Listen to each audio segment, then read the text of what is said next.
Welcome students. Topic का नाम है स्टडी इंटरफेरेंस पैटर्न। पहला शब्द सुनकर तो ये मन में आता है कि सर ये स्टडी का मतलब क्या होता है, स्टडी क्या होता है सर। तो स्टडी का मीनिंग क्या होता है पहले समझ लो बेटा। स्टडी का बेसिक मीनिंग ये होता है, अगर पोजीशन मैक्सिमा और मिनिमा इंटेंसिटी की फिक्स्ड रहती है तो इस कंडीशन को स्टडीज कंडीशन कहा जाता है। वापस सुनना, किसकी कंडीशन फिक्स रहती है? पोजीशन ऑफ मैक्सिमा और मिनिमा अगर फिक्स्ड रहती है तो उसे कौन सा पैटर्न कहा जाता है? स्टडी पैटर्न कहा जाता है। तो स्टडी पैटर्न होने के लिए एज पर टेक्स्ट बुक आप देखेंगे तो क्या क्या होना चाहिए? तो दो लाइट कोहेरेंट होना चाहिए। अच्छा, कोहेरेंट के मीनिंग समझा चुका हूं पहले भी मैं भाई। अगर दो लाइट जिनका एम्पलीट्यूड या तो सेम हो या डिफरेंट हो पर फ्रीक्वेंसी सेम होना, जीरो फेज डिफरेंस होना या कांस्टेंट फेज डिफरेंस होना, तो ऐसे सोर्स को हम क्या कहते हैं? कोहेरेंट सोर्स कहते हैं। तो ये कंडीशन सेटिस्फाई होनी चाहिए। मोनोक्रोमेटिक लाइट होने का फायदा क्या होता है? देखो, मोनोक्रोमेटिक लाइट मतलब light having the single wavelength. अगर लाइट मोनोक्रोमेटिक होती है तो उस केस में क्या बेनिफिट होता है? जो इंटरफेरेंस हो रहा होता है उसके लिए ब्राइट और डार्क प्रॉपर मिल रहे होते हैं। शुरुआत में जब यंग्स ने एक्सपेरिमेंट परफॉर्म किया था ना, तो सनलाइट के साथ में परफॉर्म किया था। और ये एक्सपेरिमेंट सनलाइट के साथ होने के कारण, sunlight that is white light that is containing 7 colours, 7 रंग थे, 7 रंग, और 7 रंग होने से सतरंगी पैटर्न था। तो इंटरफेरेंस जो होता था ना, वो कलरफुल पैटर्न मिलता था। कलरफुल मतलब उसमें बहुत सारे कलर एग्जिस्ट करते थे। ये उस समय का ऑब्जर्वेशन था। देखिए, अगर मान लीजिए आपको बहुत अच्छा इंटरफेरेंस पैटर्न चाहिए तो एम्पलीट्यूड का सेम होना बहुत जरूरी होता है। अच्छा, एम्पलीट्यूड का सेम होना जरूरी क्यों होता है? तो मैं आपको डिफरेंस बता भी चुका हूं कि भाई जब फेस अपोजिट होता है या 180 डिग्री का फेस होता है तो एम्पलीट्यूड आता है A1 माइनस A2। अच्छा, A1 minus A2 A same हो गए तो A माइनस A 0 हो जाता है, तो इंटेंसिटी लगभग 0 आ जाती है। 0 मतलब डार्क आता है, ठीक है। लेकिन अगर A1 और A2 अगर मान लो सेम है तो मैक्सिमम एम्पलीट्यूड के समय दोनों का एडिशन होता है। तो ये बहुत अच्छा होता है कि जो डार्क मिलता है वो परफेक्ट डार्क मिलता है और जो ब्राइट मिलता है वो परफेक्ट ब्राइट मिलता है। ये एक बहुत अच्छी पहचान होती है उसकी। The separation between the two slit must be small in comparison to distance between the plane containing the slit and the observing screen. कुल मिलाकर वही वाली बात है जो पहले बोली गई थी फ्रिंज बिट के समय। भाई, इंटरफेरेंस पैटर्न अच्छा बनना मतलब फ्रिंज बिट बीटा का इक्वेशन क्या होना?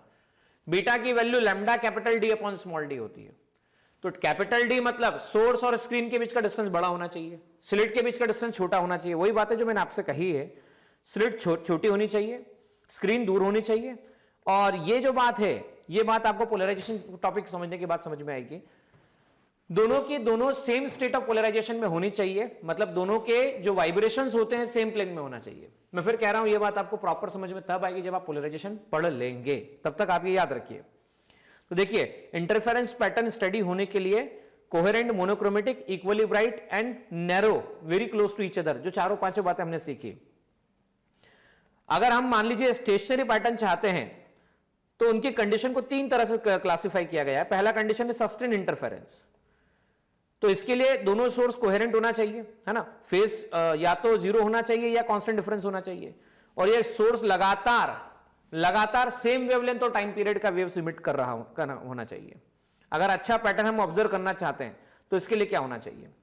उस केस में जो सोर्स जो होता है, ठीक है, distance between the to source, separation between the to source, मतलब स्मॉल डी की जो वैल्यू है ना, वो ऑर्डर ऑफ वेवलेंथ के आसपास होनी चाहिए। तब उस केस में ऑब्जर्वेशन प्रॉपर मिल पाते हैं। कैपिटल डी की वैल्यू लार्ज होनी चाहिए, और बैकग्राउंड जो होता है जहां से हम ऑब्जर्व कर रहे हैं वो डार्क पैटर्न का होना चाहिए।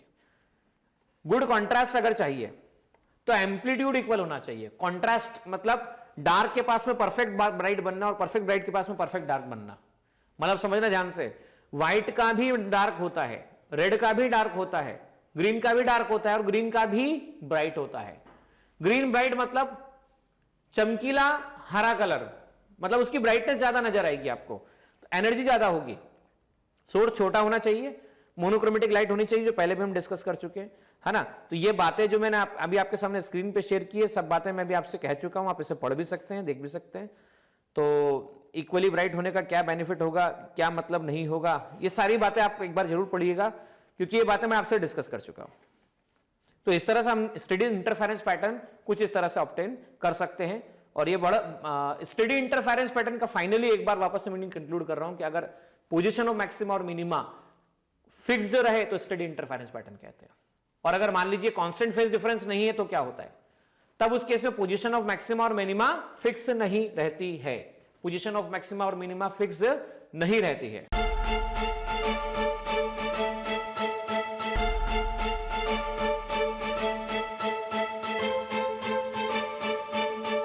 पुरोहित अकॅडमी, मेन ब्रांच, प्रभात चौक, MJ कॉलेज रोड, लोकमान्य हॉस्पिटलच्या बाजूला, जळगाव आणि पांडे क्लासेस जवळ, बंधन बँके शेजारी, ट्रॅफिक गार्डनच्या समोर, जळगाव।